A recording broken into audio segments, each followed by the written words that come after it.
Hazel Gale Binks, by K. Binks Croft, a granddaughter. Hazel Gale was born in Heber City on January 24, 1883 to Francis Albert Gale and Janet Davis. When she was 7 years old, the family moved to Park City on April Fool's Day and settled in Ontario Canyon at a place called Lake Flat. The first winter there, she had just started school when she came down with rheumatic fever and was in bed all winter. When spring came, her sisters, Florence and Charlotte, would take her for a sleigh ride in a box. When she was in the second and third grade, she worked for the doctor by tending their baby boy, who was about a year old. For this, she would get breakfast and $1.50 a week. One morning, the oil stove went out. She told the doctor, and he sent her to do something while he filled the tank. It blew up and set fire to the kitchen. Hazel ran and got the baby and took him to the house across the street.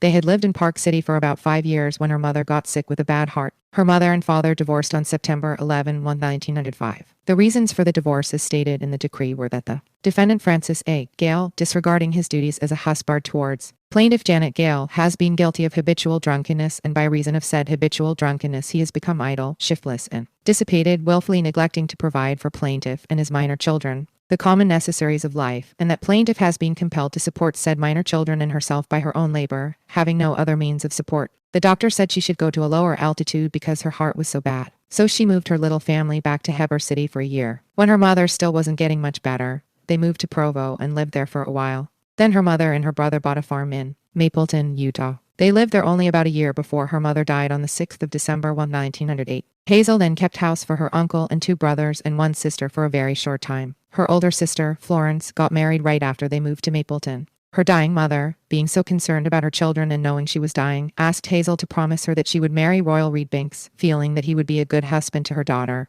Hazel loved her mother and promised, even though she was actually in love with someone else and had not yet met Royal. She and Royal met on her 16th birthday, January 24, 1999, and they were married a little less than 3 years later on September 6, 1911. And Royal was a good husband. He loved Hazel more than life itself and cared for her all her life. Their son, Elwin, was born on December 31, 1913 in Mapleton. Earl was born while they were living in Thistle, Utah, as was Merrill. The day before Earl turned 1 year old, he got meningitis and never fully recovered from it. He died when he was 21 years old. They lived several years in Soldier Summit, Clear Creek, Schofield, and then moved back to Mapleton. Elwin married Catherine Zwallen and Merrill married Robeck. They still continued to move back and forth between Springville and Mapleton, but Mapleton was considered their home.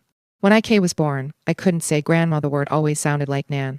Hazel liked Nan much better than grandma, so Nan it was. Everyone, friends, neighbors, family members, started calling her Nan, and until the day she died, she answered to Nan. Nan was a good cook and could cook a full-course meal for a large group and still have no dirty dishes in the sink when her guests sat down to eat. She would wash each pan, plate, or utensil as she finished using it. She canned all kinds of foods, jams, jellies, and even developed her own recipe for yellow mustard. I have that recipe. Because my dad Elwin worked for the railroad, we had a free pass to ride on the train, and we would go to visit our grandparents very often. We would ride to Thistle where Grandpa worked, and he would get us off the train, take us into the makeshift cafeteria, and feed us hot chocolate with a great big dollop of cream on top. And when his shift was over, we would drive to Mapleton. Later, when Grandpa was working in Orem, Nan would pick us up in Springville at the train depot. It was always a real treat to visit Nan and Grandpa. They raised an acre or so of peas to take to the vinery each summer, and we could find a spot out in the middle or anywhere we wanted where we would just sit and eat peas until we were stuffed. It's a wonder we didn't die from peitis. Isn't a word, but should be. We would gather eggs with Nan. She showed us how to steal the eggs without upsetting the mother hen.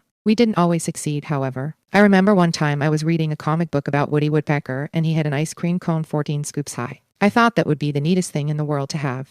So, catering to my every whim like she always did, she took me to the small and only grocery store in Mapleton and told the clerk what I wanted. He fixed me a cone stacked with 3 scoops of ice cream, all different flavors. That was all that would balance on the cone, and handed it to me. I couldn't believe I actually had a Woody Woodpecker ice cream cone just for me. 3 scoops were just as good as 14 as far as I was concerned. She always called me her Polly, and I loved her like a mother. I don't know what significance Polly was to her, but to me it was endearment. I knew she loved me like a daughter, the daughter she never had. On cold days, I loved to hold one of her hands. They were always so warm. I believe she passed that on to me. I have very warm hands winter and summer. Sherry, my younger sister, remembers the blonde bedroom set with an extra mattress on it Nan had in her extra bedroom. It was very ornate. The dresser was one with the middle section lower than the 2 sides. Sherry always said she felt like a princess when she slept in that bed, and she would sit on the middle section of the dresser and pretend it was her throne. Nan loved flowers and gardening. Every home they lived in had a yard full of flowers. Large blue morning glory, sweet peas, and bleeding heart were her favorites. and they bloomed in all their glory under Nan's caring hands. Nan was very faithful in the LDS church and served at least 4 years on missions that I know of. She was only 4 and tall, but she was tough, both physically and spiritually, as Cherie would say. She had many, many friends, and all who knew her loved her,